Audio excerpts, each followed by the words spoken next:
Hello people, ఎలా ఉన్నారు? మా కర్ణాటక ట్రిప్‌లో లాస్ట్ వీడియో అయితే ఇదే. ఎందుకంటే మేము ధర్మస్థల నుంచి కుకే సుబ్రహ్మణ్య స్వామి టెంపుల్‌కైతే వెళ్దామని అనుకుంటున్నాము. యాక్చువల్లీ నైటే దర్శనం అయిపోయింది కాబట్టి ఆ నైటే స్టార్ట్ అవ్వచ్చు.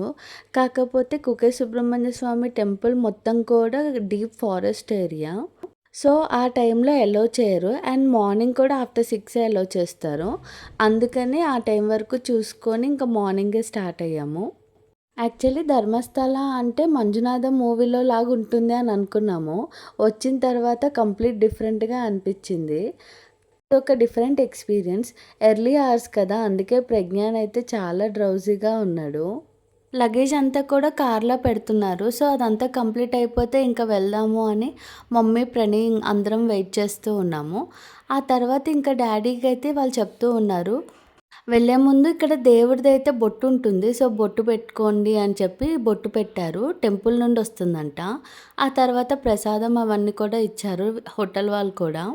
చాలా అనిపిచ్చింది. ఒక మంచి ఎక్స్‌పీరియన్స్ అనిపిచ్చింది. ధర్మస్థల అయితే చాలా డిఫరెంట్‌గా అనిపిచ్చింది. చాలా కన్‌ఫ్యూజన్‌తో అయితే ఇక్కడికొచ్చాము. కానీ ఇక్కడికొచ్చిన తర్వాత దర్శనం అవన్నీ అయిపోయాక చాలా హ్యాపీ అనిపిచ్చింది.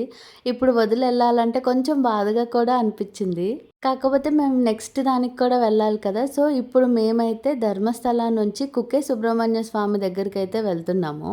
కుకే సుబ్రహ్మణ్య స్వామి టెంపుల్ అయితే అసలు మా ప్లాన్‌లో లేదు ఫస్ట్. లాస్ట్‌లో యాడ్ అయ్యింది.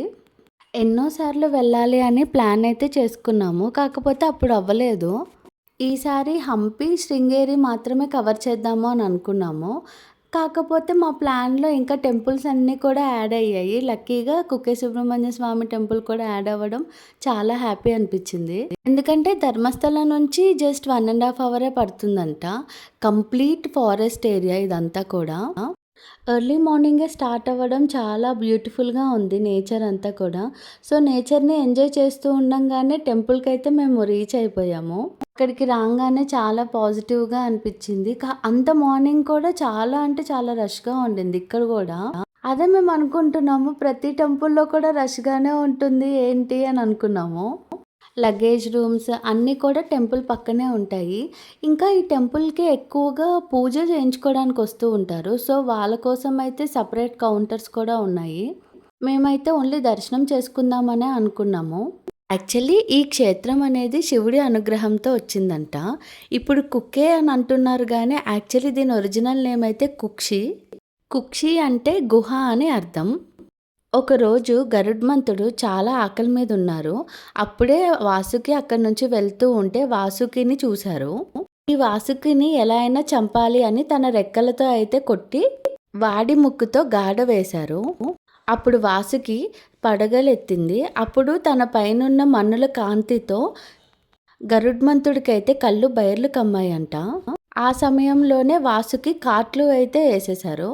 కానీ సహజ బలవంతుడైన గరుడ్మంతుడు ఆక్రమించారు. ఆ టైంలోనే వాసుకి శివ శివ అని ఆర్తనాదం చేసేసరికి వెంటనే కశ్యప ప్రజాపతి వచ్చారు. ఆయన ఎవరంటే గరుడ్మంతుడు వాళ్ళ నాన్నగారు. ఇదంతా చూసి మహాశివభక్తుడు వాసుకిని నువ్వు ఇలా చేస్తున్నావు, శివ శివ అని పిలుస్తున్నారు అంటే ప్రమాదం సంభవిస్తుంది. వెంటనే వాసుకిని విడిచిపెట్టేసే వేరొక ప్రాంతం ఉంది, అక్కడికి వెళ్ళు, అక్కడ నీకు ఆహారం దొరుకుతుంది అని చెప్పారు.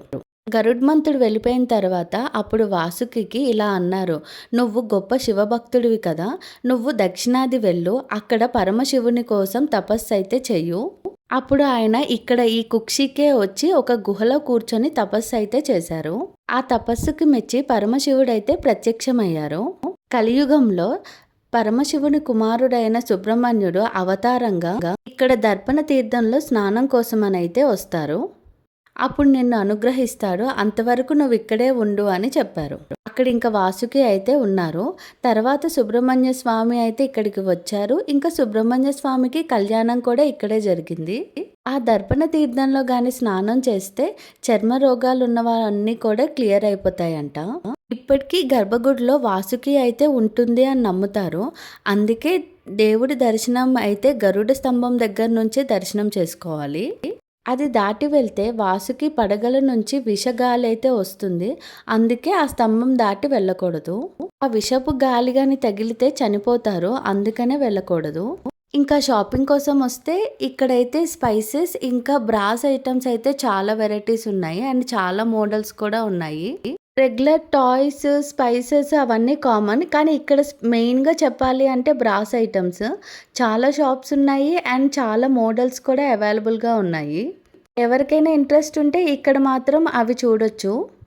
ఫైనల్లీ కుక్కే సుబ్రహ్మణ్య స్వామి దర్శనం అయితే మేము చేసుకున్నాము. చాలా హ్యాపీ అనిపించింది. ఎవరు రావాలి స్కూల్ తీసుకురావడానికి నీకు? నేను రానా? నువ్వు రావాలి. రాకూడదు. మా చర్చు పో అంటది, పో అంటది. Friends. చూద్దామా?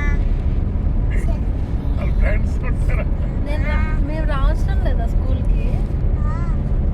చిన్న పిచ్చరు వద్దు వద్దు కాచు కొద్దు అన్నాడు. నువ్వు రాకూడదు. చూడు ఆర్టికల్ సర్లే. ఆర్టికల్లో షాకెట్ వెళ్ళి చూడండి. ఓకే. పక్కట చిక్కిచ్చ చింతపేట పంతులు కొట్టుకాలి. ఓకేనా? అంతే. పంతులు కుండాలి, చింతలు కాలి, అంటుడు కాలి, మద్దతు కాలి, ఇది కాలి, అది కాముందు కాలి, అది కాలి, ముందు కాలి, అది కాలి, అది కాలి, అది కాలి, అది కాలి, కాలి.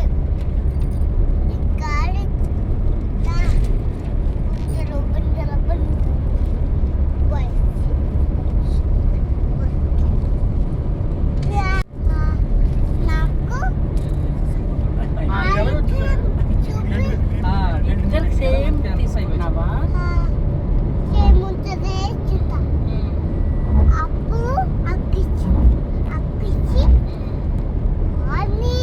అందా?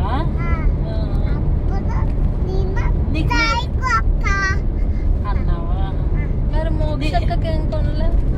మోక్షక్కకి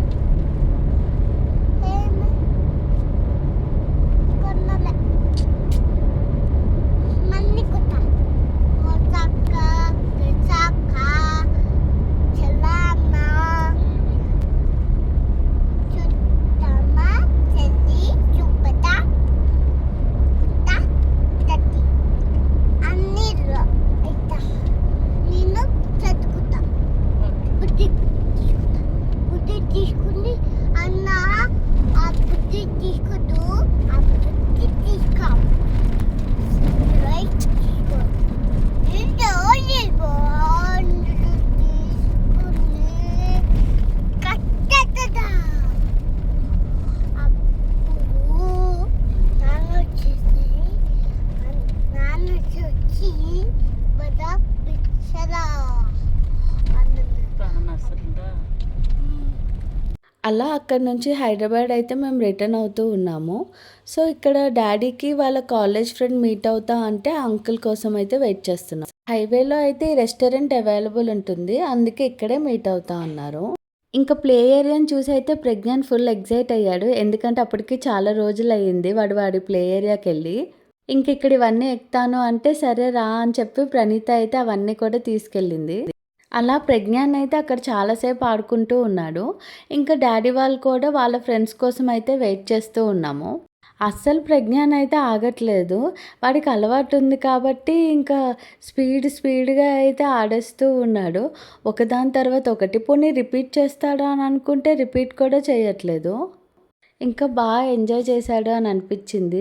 వాడికి మంచి టైం పాస్. అండ్ అంకుల్ వాళ్ళు వచ్చే వరకు మాకు కూడా టైం పాస్ అయితే అయిపోయింది. ప్రజ్ఞాన్ని చూసుకుంటూ వాడు ఆడుతూ ఉంటే కూడా అలా ఉండిపోయాము. ఎందుకంటే కంప్లీట్గా ఈ 4-5 డేస్ అయితే బాగా తిరుగుతూ ఉన్నాము. లైక్ టెంపుల్కి వెళ్ళడం, మళ్ళీ రూమ్కి రావడం అలానే అయిపోయింది. ఎక్కడ కూడా రిలాక్స్ అయ్యే ఛాన్స్ దొరకలేదు. ఇక్కడ కాసేపు అయితే కొంచెం రిలాక్స్ అయ్యాము అందరం కూడా. ప్రజ్ఞాన్ మాత్రం అసలు ఆగట్లేదు. అన్నీ కూడా నేను ట్రై చేయాలని అయితే చేస్తూ ఉన్నాడు. సరే ఇంకాసేపు ఆడతాడు అని అంటూ ఉంటే అలా లేదు. ఓన్లీ 2 టైమ్సే ఆడతాను మళ్ళీ వెళ్ళిపోతాను అని చెప్పి అయితే దిగిపోతూ ఉన్నాడు. ఈ ప్లే ఏరియాకి ఆపోజిట్లో కూడా కూర్చొని డిన్నర్ చేయొచ్చు. కానీ చూస్తూ ఉంటే డ్యాడీ వాళ్ళేమో లేదు లోపలికి వెళ్ళిపోదాము అని అన్నారు. సరే ఇంకా లోపలికెళ్తాము అని ప్రజ్ఞాన్ వాళ్ళనైతే పిలిచాము. కానీ వాడైతే అసలు రావట్లేదు. ప్రణీత ఇంకా బావ అయితే ప్రజ్ఞాన్ని ఆడిపిస్తూ ఉన్నారు. వాడు బాగా ఎంజాయ్ చేస్తూ ఉన్నాడు. ఫైనల్లీ ఇంకా సరే వస్తున్నా అని చెప్పి అయితే దిగుతూ ఉన్నాడు.